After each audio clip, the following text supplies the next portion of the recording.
Welcome to the Costa Property Podcast, the podcast that turns your dreams of owning a piece of paradise on the Costa del Sol into reality. I'm Sandra Laurie, and I'm joined by my co-host and wife, Sandra Laurie. Join us as we embark on navigating the ins and outs of real estate and relocation to this beautiful region. We're not just about market trends, we're about sharing real-life experiences, because we know the struggle firsthand and I've helped many people navigate this challenge also. If you're dreaming of your perfect Costa del Sol home and want to get real, no-frills, expert advice, then you're absolutely in the right place. Join us each week as we share honest insights and information that will guide your journey. So today we're mixing things up a bit and taking a journey north from our beloved Costa del Sol to the vibrant city of Valencia, the proud home of paella. While the Costa del Sol is where we usually focus our attention, we're excited to explore the property scene in Valencia with a special guest who knows the city upside down and inside out. Joining us is Graham Hunt of Valencia Property. Graham is here to share his deep insights into the Valencia market, how it compares to the Costa del Sol, and what you need to know if you're considering a property investment in Spain. Now, whether you're curious about the differences between these regions or simply want to broaden your understanding of the Spanish property market, this is such an insightful conversation that we really hope that you enjoy. Now, before we dive into today's very special episode, I'm joined by two very special little guests who are going to tell us about the Spanish word of the day. So as we know, Valencia, which is the city being covered in today's discussion, is the home of the beautiful national dish, paella. But people often struggle to say this word. So Oliver, I'd love your input in terms of why do you think people struggle to say the word? So the correct way to say this word is paella. And why so many people get mixed up in pronouncing this word is that they think that the double L is still an L. That is not correct. The double L is a Y and it is pronounced as Z. So when you're saying paella for the next time, say paella. Amazing. Abby, tell us your pronunciation. Paella. Paella. So we don't say paella, Paella. We swap the double L for the Y sound and it's paella. Thanks, guys. Let's jump into today's episode. So, Graham, thanks a million for coming on the Costa Property Podcast. How are you today? I'm good, thanks. Thanks for the invite. I'm up in Asturias at the moment, last few days of a holiday, so I get back to Valencia at the end of the week and then next week start working again. Back to the grind. Graham, tell our listeners a little bit about you and a little bit about your business. Okay, I studied Spanish at university, went to live in Asturias for 6-7 years. My wife decided she wanted to be a proper teacher, not just an English teacher. So we went back to the UK for a couple of years. She did a PGCE, I did a master's, and then she got a job in Valencia. So we went to Valencia. And, well, we're celebrating our 25th anniversary this year of Valencia Property, my business. We've been in Valencia for 25 years and we continue to love living there. And she continues to work as the teacher that she got the job 25 years ago. Congratulations. That's quite a milestone, 25 years. So I would imagine at this point, it well and truly feels like home. Yeah, it is home. I've spent more than half my life. Unfortunately, I'm getting a bit old these days, but I've spent more than half my life in Spain. So for me, Spain is home. When people say, when are you going home? I say, no, I am home. I'll go and visit the UK every now and again, but I live at home. Spain is home. Amazing, amazing. So tell us one thing that our listeners may not know about Valencia. Okay, the first thing is very important thing. We have 2 football clubs. There's not just Valencia, there's also Levante, of whom I'm a season ticket holder, and we are probably going to be in the second division forevermore now. But it's fun to go to and it's very, very cheap. And the second thing probably is Valencian paella. Paella was invented in Valencia. It does not have any seafood in it. Traditional paella is chicken, rabbit, white beans, green beans, and maybe a few snails on the top. I actually read about that when I was doing my research for this episode, that, the history of it kind of started out as a modest dish to kind of feed people in like the villages, and they would take the meat scraps from the wealthier households, which would be integrated into the dish. Mm-hmm. And correctly what you say, it never started out as a seafood variation. That came a little bit later, which I thought was quite fun, because I know down here, the seafood variation is definitely the most popular. So we're in the same business, the real estate business. I'm in the Costa del Sol, you're in Valencia. What kind of property trends are you seeing in the Valencia market just now? Well, it's been really busy for since COVID. Just went mental after COVID, but for the previous 5 years before COVID, it was really busy as well. So 2020, we sort of took a step back a bit during COVID because we were sat at home for 3 months, not doing much. And it just went absolutely mad after that. It's not stopping. And the demand in Valencia is huge. The trend over the last few years has been converting shops into not residential, but commercial Airbnb. So you've got a lot of ground floor places that have been converted into Airbnb. In Valencia, they're known as giri jails, because they've all got bars on the window because they're at ground floor. And only foreigners are there. And foreigners, affectionately or not, are called giris. So it's giri jails. And there's loads of those that have come up in the last few years. But the local council has just put a stop to it now. They're not going to allow any more licenses for that because there's so many of them. Yeah, it's the same. It's the same that's happening in Malaga as well. A lot of the commercial units, people were buying them and changing them into tourist accommodation, it was getting saturated. So they haven't done anything yet, but I think the same will fall down in the Costa del Sol.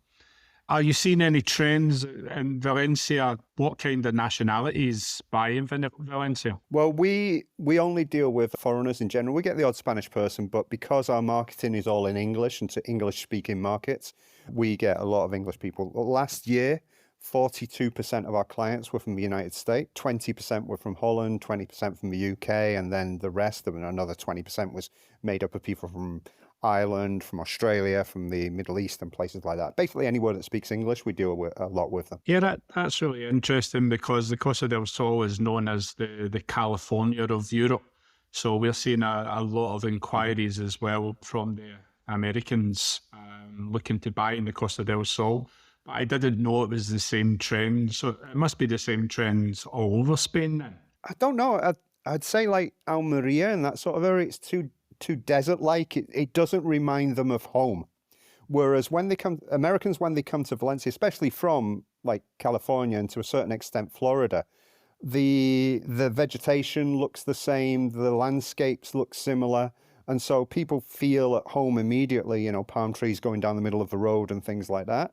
And it's relatively green because if you go down to Almeria, as I say, Murcia, it's so hot, it's like a desert. Whereas in the Costa del Sol, again, you've got these areas and they look like, Beverly Hills, down in Marbella and things like that. Well, we haven't got that. We don't have anything that you could say, yeah, that's Beverly Hills of Valencia.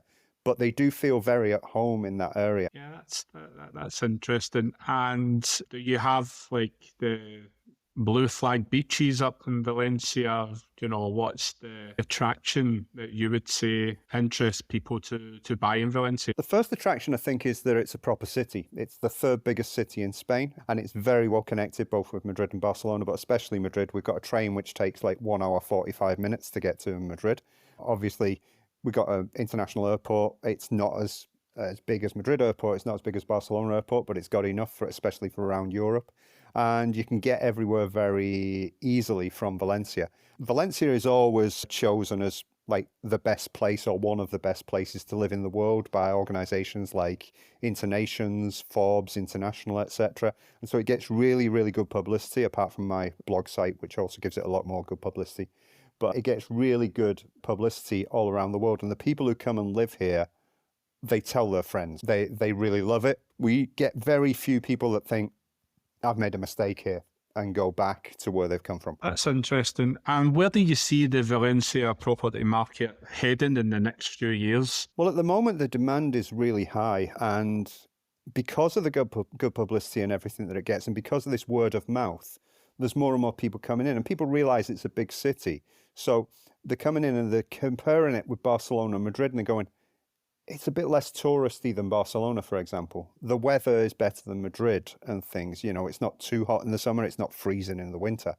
You're not surrounded just by tourists like you are in Barcelona these days. And so people are giving it a good comparison with those places and going, well, I can see myself living there because we've been a big city. You've got all the attractions of the things you want to do as well. So there's plenty of cinema, there's plenty of theatre, music, etc. And obviously sport, like I mentioned before. There's all that. And we've got a really nice riverbed park, which goes right through the centre of the city and everyone uses it. And it's a manageable city. It's only like 8 kilometers wide and 6 kilometers high. It's 48 square kilometers in total. So you can get to anywhere very easily. Yeah, that was my next question. How big is it? So obviously we're in the Costa del Sol. So from Malaga all the way, to Estepona, it can be like an hour and a half away. 300 kilometers is the Costa del Sol. So Valencia it's a nice hidden jewel there, but with good access to Barcelona and Madrid. So it's the Valencian community. So you've got Valencia in the middle, and then above it you've got Castellón, and below it you've got Alicante. But they all three form the Valencian community. Now, if you go from the north of Castellón down to the south of Alicante, which is like Torrevieja before you get to Murcia, you're looking at a 4-hour drive. It's a big area. It's similar in size and length to the Costa del Sol in that sense. And if you want to go to beach areas, well, just to the south of Valencia, you've got Cullera, and then you go down and you've got Denia, Moreira, Javier, all of these areas. And then, of course, the big, let's just keep it secret because it's horrible, Benidorm. And after Benidorm, you've got more places. We avoid Benidorm. We don't do Benidorm. Yeah. But, you get all these places, and every single coastal place has got its own little character, I'd say. But, and here's the thing, people tend to gravitate towards the city and visit those places rather than going to those places and living and visiting the city. The city is the attraction. Yeah, I know, and we love that about the Costa del Sol as well. If you want to be away from it, we went up to Ronda, and it's just amazing. Get away from all the tourism, and then if you wanted to, go on holiday, then you go down to Capopino or Marbella. So you have different options, which is fantastic because it means you don't have to go anywhere. You just stay here. You don't need to fly. So that's great. Are you having the same problems in Valencia as the Costa del Sol, where there's more demand than stock than product? Yeah, in the last 2 years, supply in the city itself has dropped from about 10,000 properties available. And now that's on Idealista. There aren't 10,000 available. Lots of them are repeats, some of them are sold, etc. But it gives you a good rule of thumb. And in the last year and a half, 2 years, it's dropped from 10,000 to 4,000. So you're looking at a 60% drop in availability. And if you're looking at rentals, it's even worse. It really is a difficult place to find a rental now. So we set up a business called Stepping Stone Rentals, for example, to give people a 3-month rental when they arrive, to give them a chance to actually find either the purchase or the long-term rental, because we saw the problems our clients were having and we were having with our clients to try and find them the rentals. It was just impossible. And we didn't want to say to people, get an Airbnb for a week and make a quick, bad decision. Yeah, we wanted them to be able to settle down, have a look, see which areas they wanted to be in, and then go looking for property and that. And that's when we started Stepping Stone Rentals, which gives 3, 4, 5-month rentals. And the most of the properties on that are from clients who've bought through us and maybe don't use the property all year round and just want to fill it. So it's an option which is much better than Airbnb or anything for our clients who come over. Well, yeah, it's a win-win situation. That's actually a really good idea, because obviously you're selling them the properties, but you're also renting the properties for them as well. So think about that for the Costa del Sol. So one of the things about the Costa del Sol, it attracts a diverse range of buyers, everything from retirees to families to international investors. Does Valencia has the same draw, or is it a specific type of person that buys there? No, we get all sorts of people, really. I'd say we don't get, if you like, British retirees now, which we used to get a lot of. And that's because they've saved up all their life. They're not allowed to live here now. It's 3 months. And they can't get the non-lucrative visa in a lot of cases because the British pension's so low. And therefore, they don't get to that stage. And they want to spend all of the money on a house, get the best house possible. We do get a lot of American retirees who find that they can retire 10 years earlier by coming to Valencia compared with retiring in the States because of healthcare costs, homeowner association costs, insurances in general, and the cost of living in general. They don't need to have as big a nest egg to come and live in Valencia as they do in the States. So we get sort of a lot of people in the mid-50s, early 50s from the United States who are retiring early because they can. We get a lot of people who, if you like, the digital nomad types, getting rid of the nomad thing and just being a digital worker. They just decide to use Valencia as their base. but they can work from anywhere. So we get a lot of Dutch people, for example, who they were told by the companies in the Netherlands after COVID, well, you can work from anywhere. And so they sell the very thin, very small apartment in Amsterdam for €1 million, and they buy an absolute palace in Valencia for 300, 400,000 and work from there. Yeah, no, it's fantastic. So it sounds the similar buyers in the Costa del Sol and Valencia. So, so you see the business in the future, Spain, like the tourism here, it's just went absolutely crazy this year. And from every year since COVID, it's been going up and up. So obviously, if there's more tourism, then there's more people interested in buying holiday homes, which is great for business between real estate agents. So it's good to get your point of view from a different area. But one of the questions that all the Costa del Sol agents are asking just now is, the Costa del Sol market is still unregulated. So that means anybody can be a real estate in the morning. I know the Valencia have brought regulation in now. So has there been a positive aspect to that, or what's your opinion on it? Don't think it's made that much difference. It happened about 1.5 years ago, and you've got to be registered, and you had to do an exam. Like, you could do it online. It was like 200 hours or something like that. I think it took me about 10 hours to do it, because it's all stuff we've done for 20 odd years. I was never registered before in the sense of with the local estate agents association. Now it's an obligatory thing with the regional government. So you've got to do this exam in order to get this piece of paper saying you are an estate agent. And then you've got to pay 2 insurances. There's one insurance, which is liability insurance. And then there's another one, which they just made up. And I think it's just to give that insurance company a load of money, because it's only one insurance company does that. And it cost me, for example, €480 a year for that insurance, which we will never use. So it's just a way of getting money, I think. The registry, in theory, is a good thing, because there were a lot of cowboys around. I'd say I go back to the early 2000s, especially before the financial crisis. There were hundreds and thousands of cowboys around. And as you say, anyone could start up as an estate agent. I think, though, these days people can do their own research, and I say that in a good way, not in the internet rabbit hole, become a, COVID denier sort of thing. I mean, people can do their own research and find out who knows what they're talking about and who's got the, if you like, the online presence. And things like what you're doing here with a podcast help with that, because it shows that, you know what you're talking about. As you know, I do a podcast as well, the Valencia Property Podcast, and we've been doing it for a couple of years. And that is our biggest source of clients from America. Americans listen to podcasts all the time, and they say, we got in touch with you because we've listened to all the podcasts, we've read all your blogs, we know you know what you're talking about, and we need somebody to help us. Yeah. So showing that knowledge and that expertise helps massively. And so we've got a weekly blog, we've got the podcast, we're on social media like everybody else, trying to wean myself off Twitter bit by bit, but it's taking time. We've got a Facebook page, we've got a YouTube channel, we've got all of that. And people can find us wherever. And I go online and I answer questions. So if anyone's got a question, I don't say, use my services. I say, here's the answer, we wrote this. Yeah, that's amazing. And it's amazing how real estate's adapting in the future, So a real estate agent has to have now a media team. And now a real estate agent has to have like a coach, because you're actually taking the clients and making sure that they know everything about it, So it's all about education, coaching. And for that, it's making a massive difference. We started it early this year, and we changed all the website. We upgraded the budget for the media.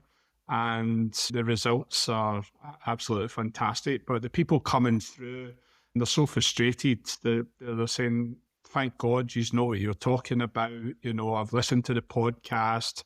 I'm really interested. And they build trust in you, which is great. And it's great for business as well. So I've been in the Costa del Sol for 25 years. So I've seen the real cowboys at the start, and now I'm seeing the future of the real estate world, which is great, because I really want to be riding that wave, and a different wave. One days they're gone where you put a property in your shop window and 10 people walk through the shop and ask to buy it, you know. Yeah. It's all changing for the better, I think. We don't have a shop. We work online. We don't need it because we source our clients online. So we'll meet up with people in Valencia wherever they want. We don't need to say, oh, come into our office, because then you've got to have somebody in the office who's just sitting around twiddling their thumbs, doing nothing and waiting, as you say, for 10 people to walk in the door and take me to that property. Now, we decided many years ago that the majority of people who walk into an estate agency either are not interested in buying or bored because they're on holiday and want to do something, and maybe it's a rainy day, or are not in the financial position to buy because they've not spoken with the bank, they've not got pre-approval on mortgage, etc. So we waste a lot of time by having a shop front. Whereas when we send out an inquiry form to a client, it's like, tell us everything about what you want, what you must have, what you want and what you definitely don't want. And we will narrow it down because, as you know, there's no MLS in Spain. There's no major listing system where you get access to everything. We act like a personal MLS, and that's what the Americans especially appreciate, that we're narrowing it down and getting them in to see the properties that they need to see and nothing else. We don't waste the time taking them to see stuff that has got nothing to do with what they want, but it's the only thing we've got on the books, which a lot of traditional estate agents do.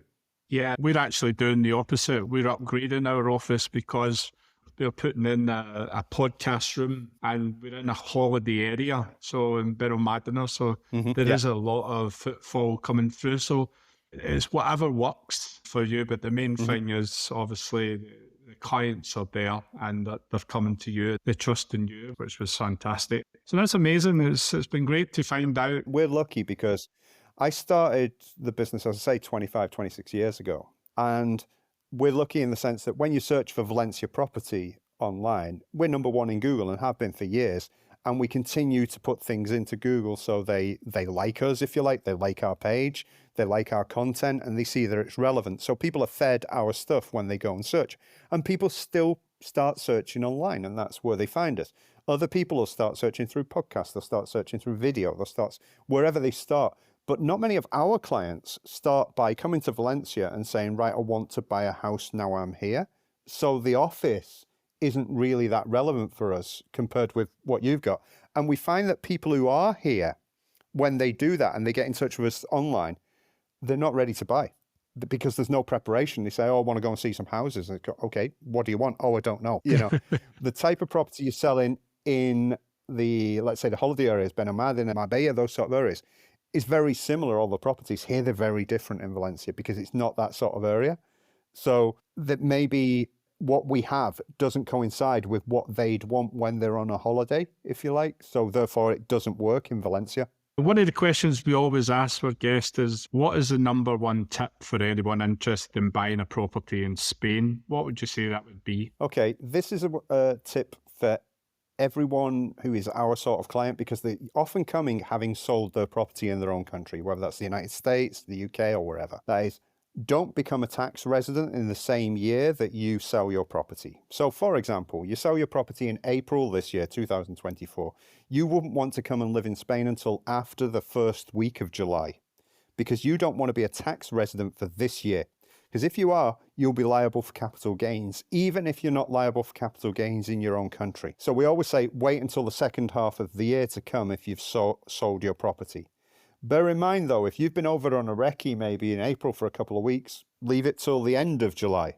You don't want to spend more than 183 days here that first year when you sell a property that maybe you've made a big profit on in your own country. Yeah, wait until after July to come over. And then you will not have a big surprise tax bill, let's call it. Yeah, that's a great piece of advice. Well, Graham, thank you for coming on the Costa Property Podcast. If anybody's listening that wants to get in contact with you in Valencia, how can they do that? Okay, the email is information@valencia-property.com. The website is valencia-property.com, and you'll find the blog on there as well. We've got the podcast, which is the Valencia Property Podcast, and you can find me all over Instagram, Twitter, all of these things, Blue Sky, Mastodon, Threads, usually Grey Hunt, because it's Graham Hunt, so it's Grahunt, and that's where you can get in touch with me. If you find me on Twitter, I'm generally swearing at right-wing idiots, but in general, I do put a lot of stuff out about the properties that are for sale and the blog posts that we do and things. And once you get in touch, we generally just send a form out and say, get in touch, give us your WhatsApp, because as you know, everyone in Spain uses WhatsApp for everything, and that's how we communicate, through WhatsApp. Fantastic. So if any of our listeners are listening and they want to go to Valencia, then Graham's your man to contact. Thank you, Graham, and it's been a pleasure speaking to you today. And hopefully if I'm in Valencia in the future, we'll come and have a beer with you. Speak soon, eh? Thank you so much for listening into today's episode on the Costa Property Podcast. Another fantastic episode learning about the highs and lows of relocating to the Costa del Sol from real people who have been through the journey themselves, and of course our wonderful experts. If you have been enjoying the show so far, remember to hit subscribe to the podcast and leave a rating or review. We absolutely love hearing your thoughts. Please send any questions that you would like us to answer on the show to warner@wlcostaproperties.net. Or you can pop us a message on our socials, which are in the show notes. Remember, you can also visit the website, www.wlcostaproperties.net. See you on the next episode, and bye for now. Bye-bye.